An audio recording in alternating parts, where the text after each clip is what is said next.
Meu nome é Caroline e eu sou graduanda de enfermagem. Olá, eu sou Letícia Carvalho, graduando de enfermagem. Olá, meu nome é Rodrigo Vazelino, graduando em enfermagem. Boa noite, meu nome é Yasmin e eu sou graduanda de enfermagem.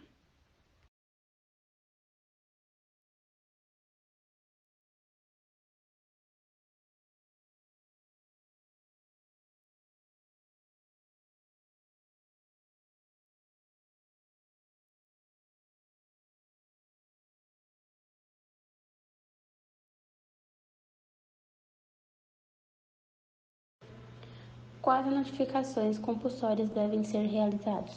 O paciente entrou para o caso de confirmado, suspeito ou contactuante direto de um caso confirmado para a Covid-19, portanto, a vigilância epidemiológica deve ser acionada e, assim, evitar a propagação de casos e consequentes óbitos. O paciente necessita de um acompanhamento mensal do profissional registrado na categoria CRM, devido estar incluso na classificação de risco para a Covid-19. O médico responsável deve se locomover até sua residência ou realizar consultas virtuais. Devido à úlcera vasculogênica em seu membro inferior direito, o mesmo necessita de cuidados da enfermagem. Portanto, devemos disponibilizar um serviço de campo para melhor atendê-lo e acompanhar o seu quadro clínico de perto semanalmente, tendo em vista que agentes comunitários disponibilizados pelo SUS realizam acompanhamentos no bairro. Devemos solicitar um relatório dos profissionais mencionados para avaliarmos as condições clínicas do paciente. É de suma importância acionar a assistência social, pois o mesmo encontra-se em situações precárias, sem alimentação, sem serviço de saneamento básico.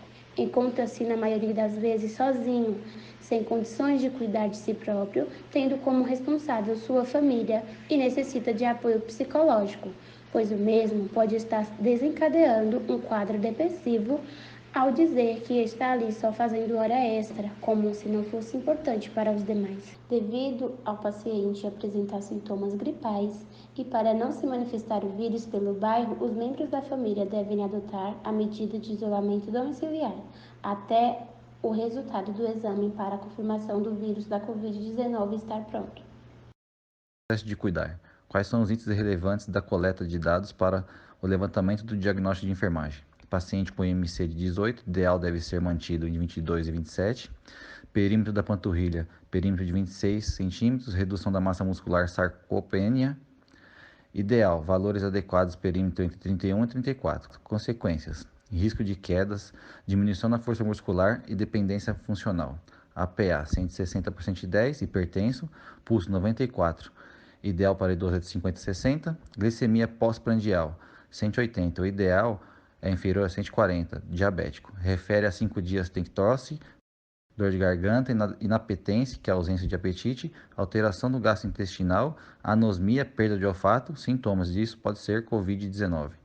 Reside em casa de alvenaria, com degraus para subir, 2 cômodos, quartos sem ventilação, possui mofo, sem água encanada, gato na luz, apresenta úlcera vasculogênica em membro inferior direito, com 4 a 5 centímetros, com moderada para grande quantidade de exsudato. Presença de sacelos, bordas com epiremia, dor alveolar, escala 7. Parentes: filha viúva e netos de 37 a 38 anos, grosseiros. 4 pessoas vivem da renda da aposentadoria. Depressão.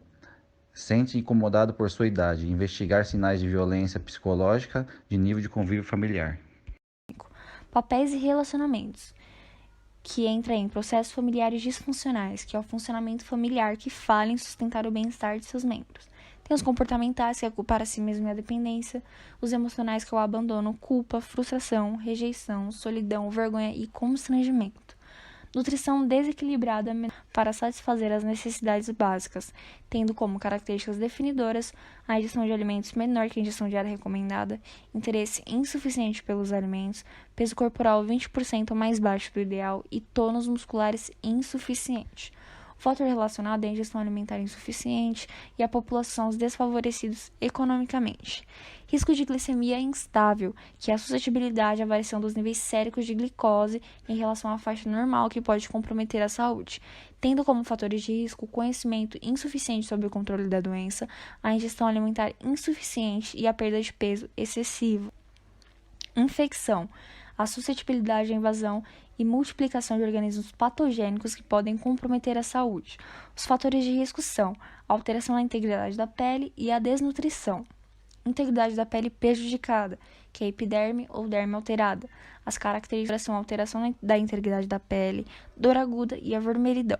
Os fatores relacionados são os externos, que são as secreções, e interno, que é a nutrição inadequada. A população em risco são os extremos de idade e a condição associada é a circulação prejudicada. Débito cardíaco diminuído, que é o volume de sangue bombeado pelo coração inadequadamente para atender às demandas metabólicas do organismo. Pré-carga alterada, que é a alteração na pressão arterial. Manutenção do lar prejudicada, que é a incapacidade de manter de forma independente um ambiente seguro para a promoção do crescimento. As características definidoras são ambientes sem condições sanitárias, capacidade prejudicada de manter a moradia e dificuldade para manter um ambiente confortável. Promoção da saúde, que entra também a síndrome do idoso frágil, que é o estado dinâmico de equilíbrio instável que afeta o idoso, que passa por deterioração em um ou mais domínios de saúde físico, funcional, psicológico ou social e leva ao aumento da suscetibilidade a efeitos de saúde adversos, em particular a incapacidade. As características definidoras são a deambulação prejudicada, o déficit no autocuidado para a alimentação e a nutrição desequilibrada. Os fatores relacionados são a depressão, desnutrição, média de atividade física diárias inferior à recomendada paridade e sexo e a mobilidade prejudicada. A população em risco são os baixo nível educacional, os desfavorecidos economicamente. Os de risco são alteração na fonte d'água, alteração nos hábitos alimentares, desnutrição e preparo de alimentos sem cuidado higiênico. Aferir a pressão arterial nas posições sentado, deitado e em pé. Nas medidas antropométricas, peso, altura, estabelecer índice de massa corpórea e circunferência abdominal. Avaliar sinais sugestivos de violência física, edema, cicatrizes e erupções da pele. Também pode sugerir doença renal ou disfunção glandular.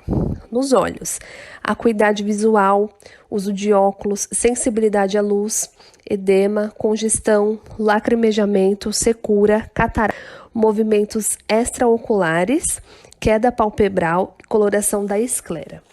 Para avaliação, pode ser utilizada a escala optométrica de Snellen. Ouvidos, acuidade auditiva, cerúmen, secreções, dor, prurido e etc. Pescoço, presença de nódulos, palpação da glândula tireoide e veias jugulares. Pele e anexos, coloração, cicatrizes, icterícia e lesões. Nas unhas, onicomicose ou deformidades. Tórax, forma, expansão, simetria, respiração, cicatrizes, anormalidades estruturais e etc. Ausculta cardíaca, frequência, ritmo, pulso apical, arritmias, sopros e etc. Ausculta pulmonar, frequência respiratória, ritmo, expansividade e ressonância. Se atentar à qualidade dos sons respiratórios, estertores, roncos e sibilos. Aparelho genitourinário. Avaliação da região escrotal, simetículos, dor e massas. Avaliação da próstata, urgência miccional e disúria. Avaliação perianal, fissuras e hemorroidas. Avaliação neurológica é de extrema importância. E alguns exemplos de avaliação neurológicas. Número 1. Nível de consciência. Avaliar a orientação, fazendo perguntas sobre nome próprio, profissão, nomes de pessoas próximas e sua ocupação. Lugar, onde a pessoa está, cidade, estado, tempo, dia da semana, mês ou ano. Número 2.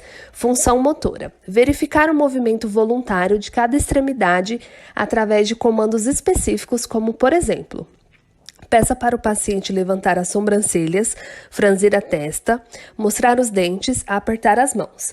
Para extremidades solicite que faça o levantamento da perna estendida. 3. Coordenação. Teste a função cerebelar das extremidades superiores usando o teste dedo-nariz. 4. Postura e marcha.